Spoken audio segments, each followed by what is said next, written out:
Title: At 93, Betrayed by Her Children, Lucia's Astonishing Comeback. Lucia Ramirez had lived a life defined by trials, triumphs, and unshakable resolve. At 93, her mind was sharp, her spirit fierce, and her heart yearning for the affection of her children, Mario and Carla. Decades ago, she had built an empire from the ground up, single-handedly managing her business after the tragic death of her husband, Roberto. Her company became a legacy of perseverance and hard work. Now, all she wanted was to enjoy the peace she had earned, surrounded by the family for whom she had sacrificed so much. But what began as a day of celebration on her 93rd birthday quickly turned into a day of heartbreak. What unfolded was a betrayal so profound it would change her life forever. The surprise that shattered everything. Lucia adjusted the clasp on her pearl necklace, her fingers trembling slightly as she prepared for her birthday lunch. Her son Mario had called the previous evening, his tone unusually cheerful. "Mama, we have a surprise for you tomorrow," he said. "Something very special." It was rare for Mario and Carla to visit her together, and Lucia had spent the morning reminiscing about her younger days when her children's laughter filled the house. As the sleek black car pulled up in front of her modest villa, her heart swelled with hope. Maybe this surprise was their way of showing her they still cared. Mario exited the car, dressed sharply in a tailored suit, his expression composed but distant.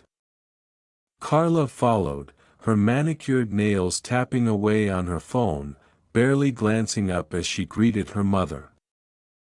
"Happy birthday, Mama," Mario said, leaning in to kiss her cheek. "We're taking you somewhere special," Carla added, slipping her phone into her designer bag. "You'll love it." Lucia beamed. "Where are we going?" she asked, her voice filled with genuine excitement. Mario's lips curved into a smile that didn't quite reach his eyes. "It's a surprise." As they drove, the streets of her familiar neighborhood began to fade, replaced by the cold architecture of the city's outskirts. Lucia's unease grew. "Mario, where exactly are we going?" she asked again, her voice trembling slightly. Carla's eyes remained glued to her phone. "Relax, Mama. You'll thank us later."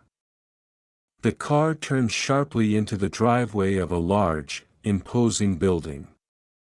The sunlight reflected harshly off its mirrored windows, casting harsh glares onto the pavement.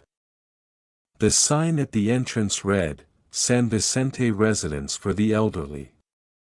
Lucia's breath caught.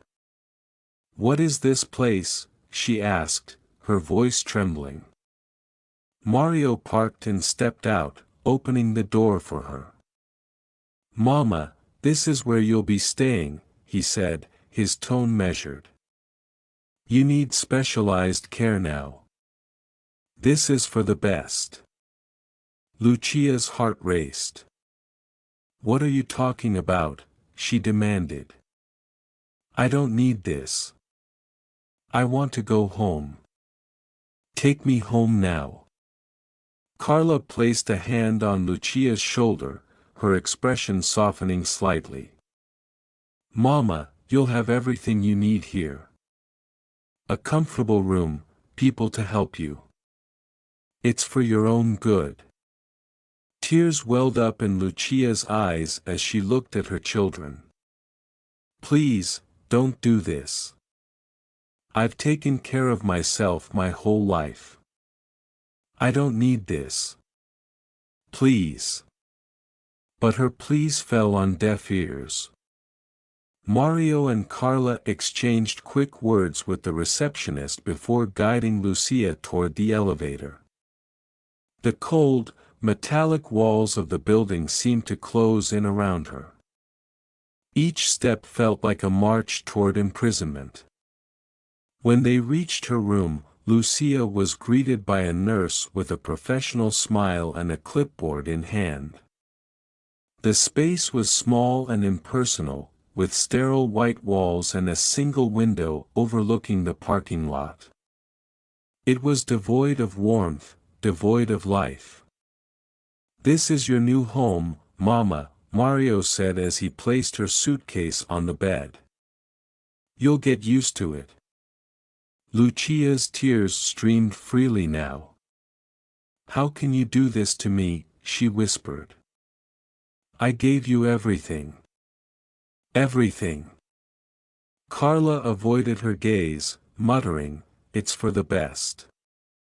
Without another word, Mario and Carla turned and left. The sound of the door closing behind them felt like the final nail in the coffin. Life at San Vicente. The first days at San Vicente were a blur of confusion and despair. Each morning, Lucia woke with a sliver of hope that it had all been a bad dream. But the cold reality set in as the nurses entered her room with their practiced cheer. Her meals were delivered on plastic trays, the food bland and unappetizing. The hallways were filled with the quiet shuffling of other residents, their faces etched with resignation. The smell of antiseptic clung to the air, and the monotonous beeping of medical equipment was a constant reminder of where she was. Lucia spent her days staring out of her small window, her thoughts consumed by memories of the life she had built. She thought of the home she had lost, the garden she had tended with care, and the laughter that once filled her days. Now, all she had was silence and the faint echo of voices in the distance. Her children visited sporadically, their appearances brief and superficial. They arrived with hollow smiles and meaningless gifts, a magazine, a box of chocolates, a scarf. Each visit felt like a chore, their affection forced. "When can I go home?" Lucia asked Mario during one such visit, her voice trembling with hope. Mario's eyes darted away. "Mama, you're better off here. Just try to adjust." Carla nodded, her tone clipped. "We're doing this for you, Mama. You'll see that eventually." Lucia's heart broke a little more each time. Their words felt rehearsed, their care hollow. But beneath the pain, a flicker of determination began to grow. A spark of hope. One afternoon, while sitting in the garden, Lucia met Elena, a young nurse with kind eyes and a warm smile. Elena noticed the sadness etched on Lucia's face and approached her gently. "Good afternoon, Mrs. Ramirez. May I join you?" Elena asked. Lucia looked up, startled by the sincerity in Elena's tone. "Of course," she said softly. Elena sat beside her, her presence calming. "Sometimes, it helps to talk," she said. "You don't have to carry everything alone." Lucia hesitated before speaking.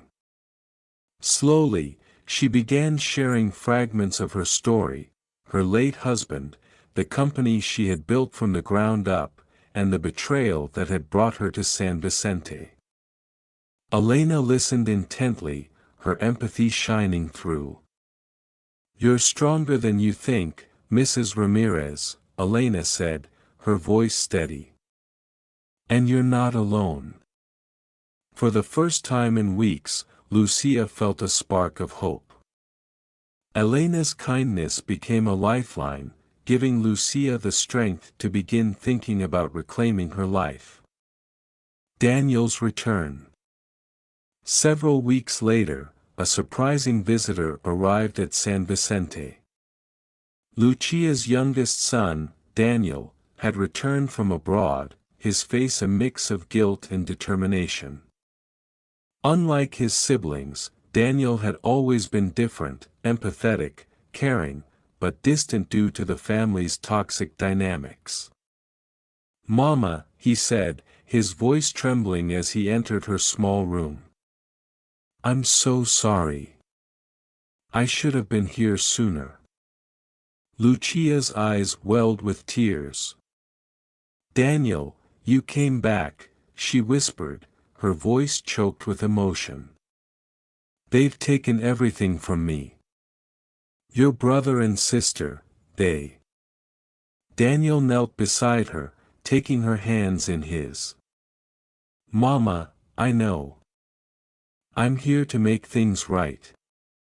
Over the next few days, Daniel began piecing together the extent of Mario and Carla's betrayal.